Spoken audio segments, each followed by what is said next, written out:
Estamos en tiempos verdaderamente importantes, trascendentes en la toma de decisiones, en lo que tiene que ver con enfrentar el problema más importante desde el punto de vista ambiental en la historia de la humanidad, que es el problema del cambio climático. Y esa placa evidencia claramente el desafío ante el que estamos y la situación actual, producto de la crisis generada por el conflicto bélico en Europa, bueno,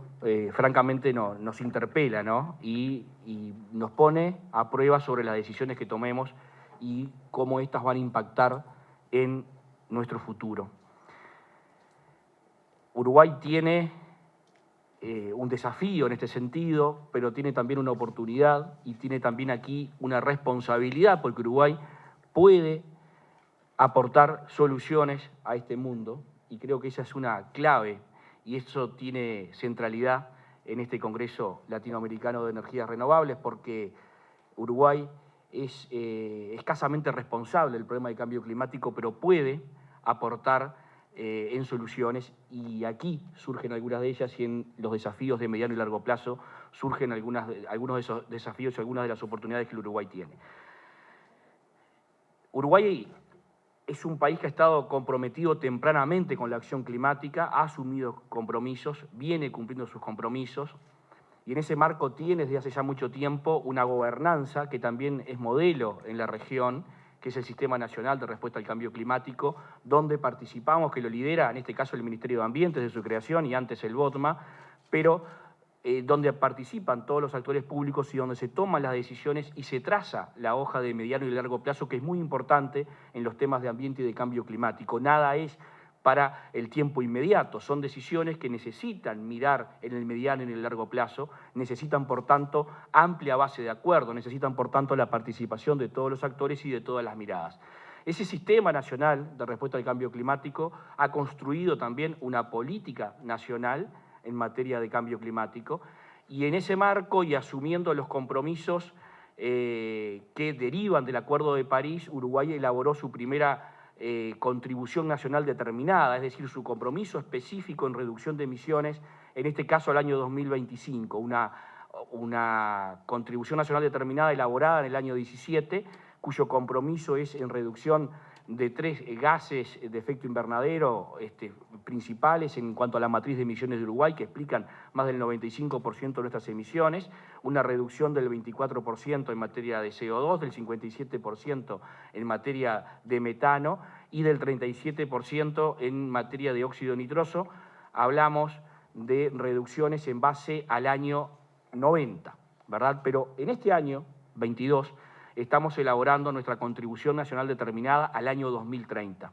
Y esto es bien importante, y es bien importante en el marco de este Sistema Nacional de Respuesta al Cambio Climático, donde debemos acordar como país. Recién conversábamos con Omar del tenor y de cómo tienen que ser estos compromisos, que tienen que ser más ambiciosos que esas metas que tenemos que cumplir el año 2025. Y bueno, en ese trabajo estamos, en este Sistema Nacional de Respuesta al Cambio Climático, donde la parte agropecuaria es muy importante, pero donde la parte de energía, por supuesto, es bien relevante. El 27 de diciembre pasado presentamos en Presidencia de la República, con el Presidente de la República presente, pero además con la participación del Ministro de Industria, de la Ministra de Economía y Finanzas y del Ministro de Ganadería, de la Estrategia Climática de Largo Plazo del Uruguay. Esto es un documento accesible a través de nuestra web que establece la hoja de ruta al año 2050 de Uruguay y las diferentes estrategias para alcanzar la neutralidad de CO2 a ese año 2050. Allí hay mucha información relevante, interesante, que yo invito a analizar, que tiene que ver con los desafíos de Uruguay, que tiene que ver con un país que tendrá un aumento sostenido en su temperatura de aquí a finales de siglo, que perderá no menos de 12.000 hectáreas por aumento del nivel medio del mar, que compromete 28.000 kilómetros cuadrados por efecto de su territorio por efecto de la erosión, que tendrá problemas con el aumento de las precipitaciones promedio, con el aumento de las sequías. Es decir, Uruguay tiene allí una hoja de ruta para comenzar a trabajar activamente en toma de decisiones que tienen que ver con la mitigación, que es una pata muy importante en materia de cambio climático, es decir, con emitir y emitir, por supuesto, cada vez menos, para tratar de bajar esa gráfica o esos porcentajes de la gráfica, pero que tiene un gran componente de adaptación en el caso de Uruguay, es decir, cómo Uruguay, cómo sus personas, cómo sus infraestructuras se adaptan al problema del cambio climático, que es una realidad. En ese marco es muy relevante lo que pasa con las emisiones vinculadas a la energía, y es muy relevante porque el 60% de las emisiones de CO2 todavía se explican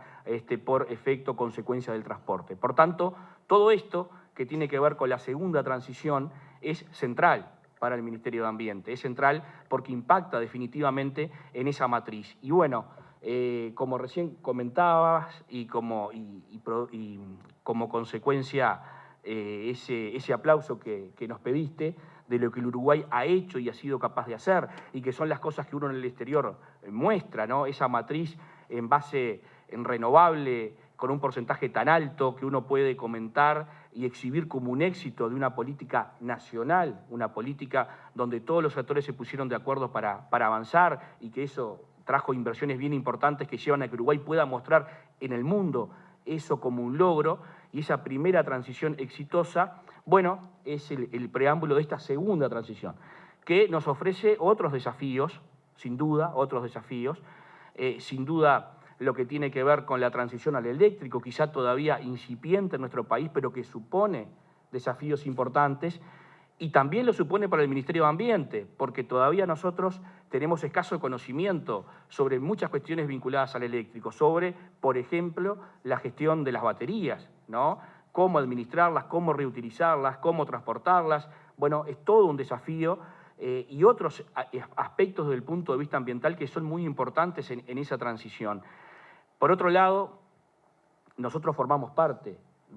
como ministerio, junto al Ministerio de Economía, a UTE, a ANCAP, de esta hoja de ruta del H2U, ¿no? Que lidera el Ministerio de Industria, pero que tiene obviamente componentes del lado climático, desde el lado ambiental, y también desde el lado de comenzar a aprender. Aquí veo actores que están llevando adelante desde la atracción privada, emprendimientos adelante, y también para el Ministerio es todo un desafío poder ir ajustando sus autorizaciones, poder ir ajustando sus tiempos a los desafíos que se nos vienen. Por tanto, también para el Ministerio de Ambiente la hoja de ruta del hidrógeno verde es un desafío en el que no podemos perder rueda y en el que no queremos ser, digamos, una barrera para el desarrollo y a la velocidad que lo necesitamos.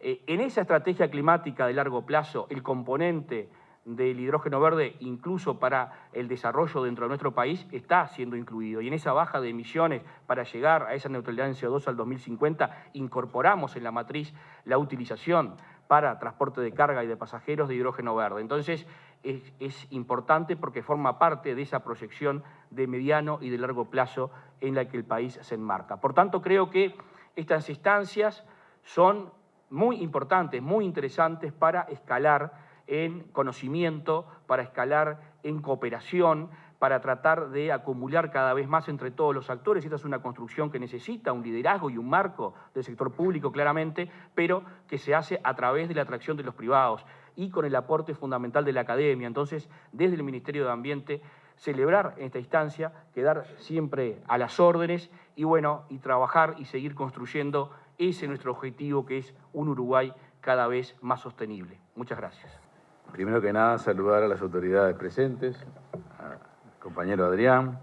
al presidente de AUDER, Marcelo, a todos los directivos de AUDER,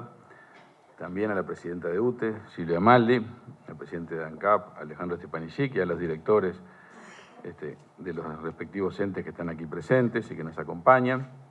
Luego darán la visión desde las empresas públicas, al presidente de ANI, al director de UTEC y otras autoridades públicas que están presentes, así como autoridades empresariales y de distintas cámaras que forman parte de todo este esfuerzo del país que tiene relación directa con las energías renovables. Y este congreso, octavo congreso de AUDER, LATAM Renovables, segundo congreso de UEC, del capítulo uruguayo, es una instancia especial y valiosa para reflexionar sobre la trayectoria del país y de la región en todo lo que tiene que ver con el desarrollo energético y su impacto ambiental, social y económico. en el contenido del programa de estos días. Vamos a ver sin duda la visión y perspectiva que se busca impulsar desde el Uruguay y seguramente muy concordante con lo que se piensa desde el gobierno. Los títulos de ambos eventos, Segunda Transformación Energética e Hidrógeno en el Horizonte, se alinean con los esfuerzos que se están realizando. Todos los aquí presentes conocen las distintas líneas de trabajo, tanto en movilidad eléctrica como en profundizar la penetración de las renovables y el desarrollo del hidrógeno verde. Como país, hemos dado grandes pasos en la descarbonización de nuestra matriz eléctrica, como ya describieron Marcelo y Adrián, y de forma muy rápida lo hicimos, y en ese sentido nos hemos puesto en un lugar de liderazgo en el mundo. Tuvimos que adaptar nuestra normativa, tuvimos que crear amplios acuerdos, y se facilitaron la incorporación de nuevas tecnologías y la recepción de inversiones. Y todo esto nos pone ahora frente a nuevos desafíos, y por eso hablamos de una segunda transformación energética. Y para hacerla posible, hay muchas áreas sobre las que hay que trabajar. Voy en concreto a mencionar algunas. Nos encontramos revisando el marco regulatorio vinculado a las energías renovables y su promoción, buscando levantar algunas barreras que faciliten tanto la generación de energía como en particular el desarrollo del hidrógeno verde, que se requiere de una ampliación muy fuerte de la capacidad de desarrollo de las energías renovables. Cuando se habla de hidrógeno verde, se habla de un hidrógeno que tiene que ser certificadamente de energías renovables y requiere, por lo tanto, una ampliación muy grande en la medida que apostemos a una escala global o a una participación en la escala global de nuestra capacidad de generación. Por lo tanto, hay que revisar todos estos aspectos de cómo impactaría una ampliación grande de la capacidad de energía renovable en los próximos 20 años en nuestro marco regulatorio, en nuestro funcionamiento. Esto nos lleva también a revisar aspectos vinculados con el funcionamiento del mercado eléctrico, con el funcionamiento de los distintos reglamentos que tienen que ver con esto. Hay una modalidad que permite el reglamento y que debemos aprovechar más para esto, que es el contrato entre privados. Independientemente de que los peajes tengan que ser pagados, es importante poder pensar en inversiones privadas importantes vinculadas con el desarrollo en el sistema eléctrico también de demanda vinculada al hidrógeno verde. Y esta modalidad que existe en nuestros reglamentos vigentes ha sido muy poco explotada, entre otras cosas porque aún no se ha certificado la capacidad de respaldo de potencia firme que tienen estas energías renovables, y en este sentido queremos avanzar en los próximos meses. Entendemos que reglamentar esta necesidad le dotará una mayor profundidad al mercado eléctrico local, permitirá una política que nos permita captar más inversiones y desarrollar las capacidades necesarias. También creemos que será un incentivo extra para afrontar los desafíos de continuar expandiendo nuestra capacidad de generación renovable a la luz de las nuevas oportunidades productivas que hay en el país. Hay que tener claro de que, en algún sentido, si apuntamos fuertemente al crecimiento de la capacidad de generación eléctrica, nuestras capacidades hidráulicas se frenan y tendríamos que recurrir cada vez más a la generación térmica, lo cual produce la preocupación especial de nuestro colega, el ministro Peña, y por lo tanto hay que encontrar mecanismos también de interconexión que nos permitan fomentar el aprovechamiento de las renovables a través de fronteras, y en eso también se viene trabajando. Relacionado con esto, desde el 1 de enero del año pasado está operativo el sistema de certificado de energías renovables. Los certificados de energías renovables son un mecanismo de acreditación en formato electrónico que asegura que un número determinado de megavatios hora de energía eléctrica producidos en un periodo determinado han sido generados por energías renovables. Es un proceso gradual, comienza con los grandes consumidores y consumidores medianos, pero luego se pretende universalizar y también incorporar a aquellos consumidores privados con contratos privados. Esta plataforma fue desarrollada por UTE, utiliza una tecnología llamada Energy Web. Los certificados de energía renovable son registrados y emitidos por el Ministerio de Industria, pero con el apoyo de UTE en lo que es el soporte tecnológico, utilizando tecnología blockchain, en particular denominada en este caso Energy Web Chain. Por otra parte, no tenemos que dejar pasar toda la problemática de la movilidad eléctrica, de la cual mucho se ha hablado y se viene avanzando. Y se viene avanzando a distintos niveles. Se viene avanzando intentando promover la incorporación de vehículos eléctricos particulares, desarrollando la red de carga en todo el país, tratando de fortalecer la red de carga rápida como uno de los desafíos de los próximos años, en conjunto con UTE, abriendo también y reglamentando la participación de privados en la instalación de cargadores, pero al mismo tiempo apuntando a la profundización de la movilidad eléctrica en el transporte público. El día de ayer, sin ir más lejos, el ministro Falero anuncia un proceso en el que estamos trabajando en conjunto, también con el Ministerio de Economía y con la OPP, para hacer posible que el fideicomiso del transporte permita acelerar la electrificación de la flota urbana. Lo vemos como un impulso muy importante que también está incorporado en la estrategia climática de largo plazo que anunciaba Adrián. También es necesario explorar otras formas de descarbonizar el sector industrial y residencial, no solo en materia energética, también teniendo en cuenta las materias primas y su uso más eficiente. Y esto es necesario si queremos cumplir también con esta estrategia climática, por lo que se viene trabajando en el tema en conjunto. Aquí vale la pena resaltar que se ha aprobado un proyecto con apoyo internacional del Fondo de Medio Ambiente, recursos de GEF 7, para impulsar la economía circular en los sectores de energía y alimentos. Este proyecto tiene un comité de dirección compartido con el Ministerio de Ambiente y el Ministerio de Ganadería, con la gestión del LATU y el monitoreo de NUDI, y con este proyecto también podremos estudiar nuevas formas de aprovechar la alta disponibilidad de energía renovable a nivel nacional en el sector industrial y residencial, así como financiar proyectos piloto para aprendizajes para el desarrollo de políticas públicas coherentes y efectivas. Sobre el hidrógeno verde, mucho se ha hablado, así que voy a ser muy breve. Estamos bastante seguros de que existe una oportunidad muy fuerte para el país en el contexto internacional en el que estamos, para ser un jugador, no el jugador más grande, porque no lo somos, pero sí un jugador pionero en este tema, en un contexto internacional y con una visión global. Se trata aquí de entender que este es un mercado global que se va a ir desarrollando y que los proyectos que puedan tener sustentabilidad económica son proyectos de gran porte. Por lo tanto, tenemos que avanzar